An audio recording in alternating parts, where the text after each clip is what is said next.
Doctors ने मुझे बोल दिया था कि you have a one way ticket और किसी टाइम भी फ्लाइट आ सकती है। किसी ने कहा कि आप एक सोर्ड की टिप पे बैठे हो और किसी टाइम वो सोर्ड आपके अंदर पियर्स कर सकती है। आर्मी के डॉक्टर्स ने मुझे डेंजरसली इल लिस्ट पे डाल दिया था, जिसका मतलब किसी दिन भी कुछ भी हो सकता है। इस हालात में डॉक्टर ने मुझे बोला कि कोई भी ऑल्टरनेट थेरेपी करना चाहते हो तो करो। तो मैंने हर तरह की थेरेपी इस दुनिया की ट्राई की, water therapy, magnet therapy, colour therapy, गले में माला डाली, बहुत कुछ किया, कुछ नहीं हुआ। 1 महीना मेरा बिलिरुबिन काउंट 22 पे रहा। तब एक डॉक्टर थी हमारी एयरफोर्स में, उनके हस्बैंड एयर मार्शल थे, वो गुरुजी की जलंधर से भगत थी।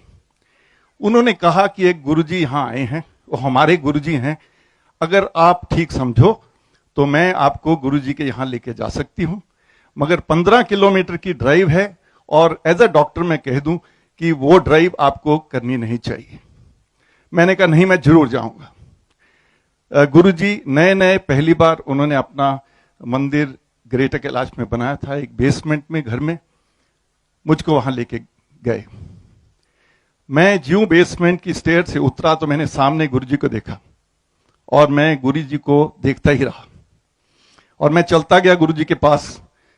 ज्यों मैंने गुरुजी के पांव छुए, गुरुजी ने अपना हाथ मेरे सिर पे रखा और एकदम कह दिया, कुछ मंत्र बोले और एकदम कह दिया, चोपड़ा तेनों मैं ठीक करता।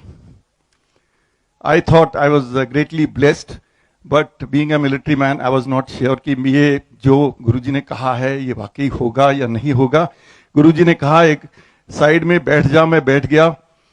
डॉक्टर ने मेरे साथ बैठी थी, वो बोली कि ये साइड में बैठना भी आपके लिए अच्छा नहीं है इस हालात में, मगर चॉइस आपकी है। मैं बैठा रहा।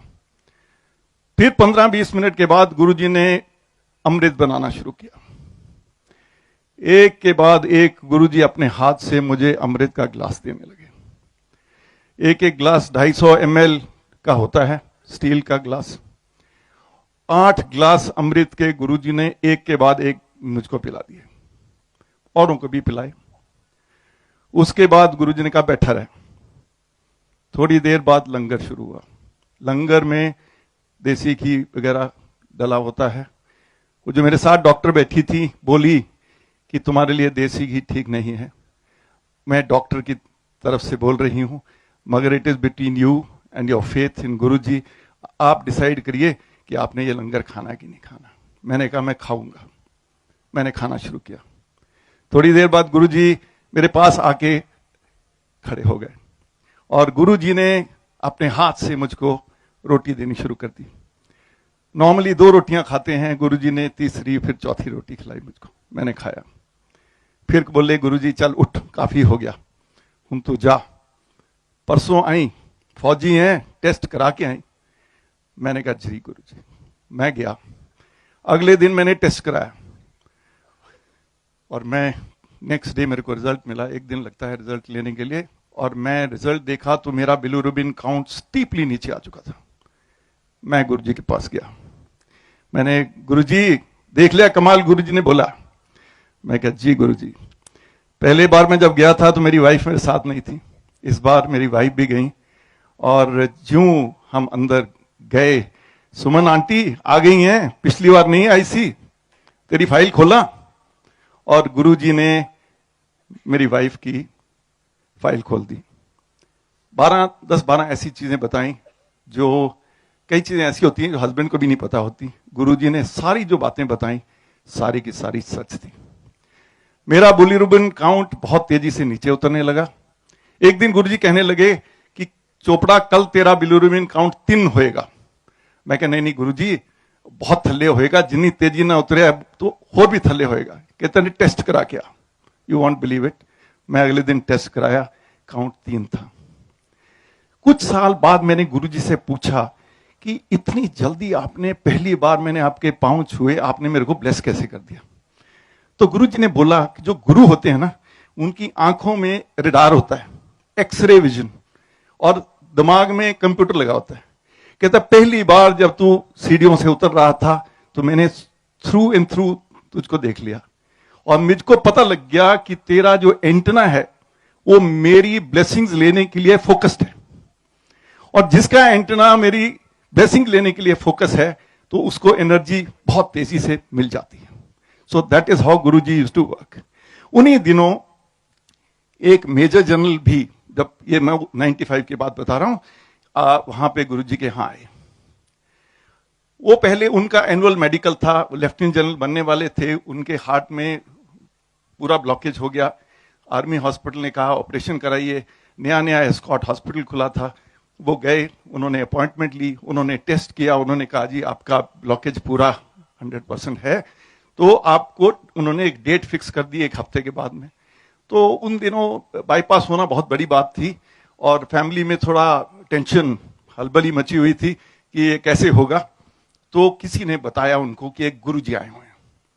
तो भले मेजर जनरल, नहीं हम गुरु शुरू को में नहीं बिलीव करते, इतने बड़े आर्मी हॉस्पिटल ने और एस्कॉट हॉस्पिटल ने टेस्ट कर लिया, अब क्या डाउट है, तो ऑपरेशन कराना ही पड़ेगा। तो उन्होंने कहा 1 हफ्ते की बात है, क्यों नहीं बीच में। उसकी फैमिली वालों ने कहा क्या आपका कोई खर्चा थोड़ी हो रहा है गुरुजी के यहाँ जाने से। तो वो गुरुजी के यहाँ आए, मैं भी वहां बैठा हुआ था, मैं भी नया नया आया था गुरुजी के यहाँ पे। तो गुरुजी ने कहा सारे टेस्ट करा ले, चल आ गया। जब सब कुछ फेल हो गया, मेरे को आ गया, गुरु को आ गया। तो गुरुजी ने कहा चल उत्थे मेरे चेंबर च बैठ। उन्होंने पान के पत्तों से गुरुजी ने उसकी ट्रीटमेंट की।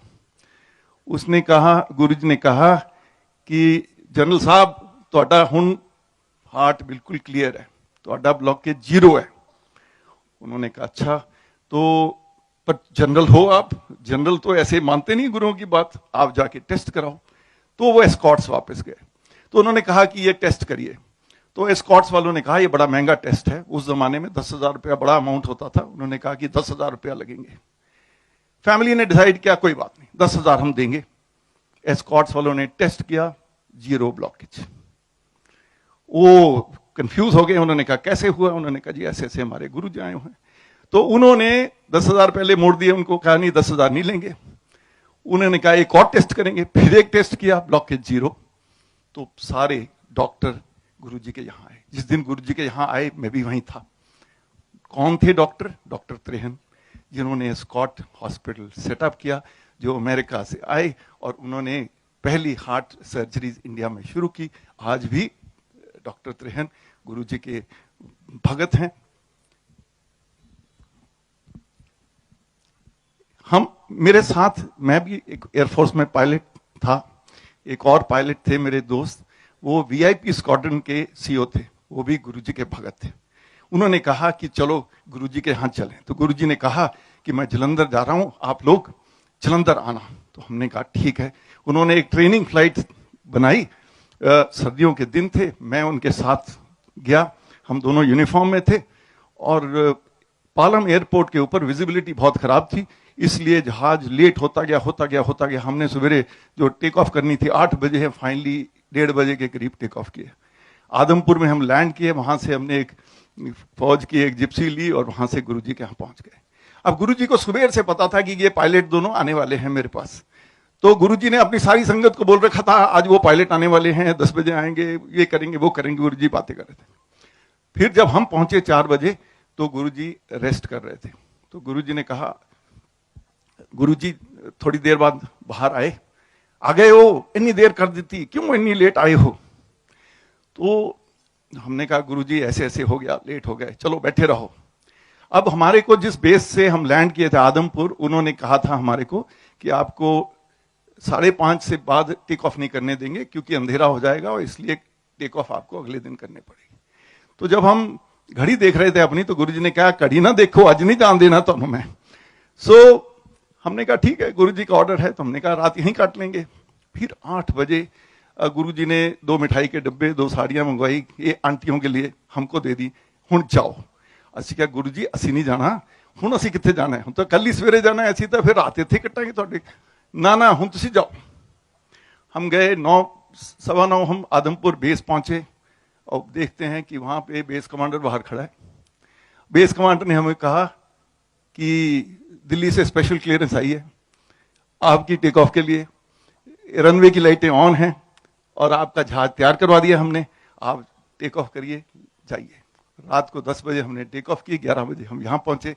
और गुरु जी की मेहर है, मेरे साथ तो इतने सत्संग हुए हैं और मैं अनलिमिटेड बोल सकता हूं, मगर समय की पाबंदी है, इसलिए जय गुरु जी। और सारी संगत पे गुरु जी की मेहर बनी।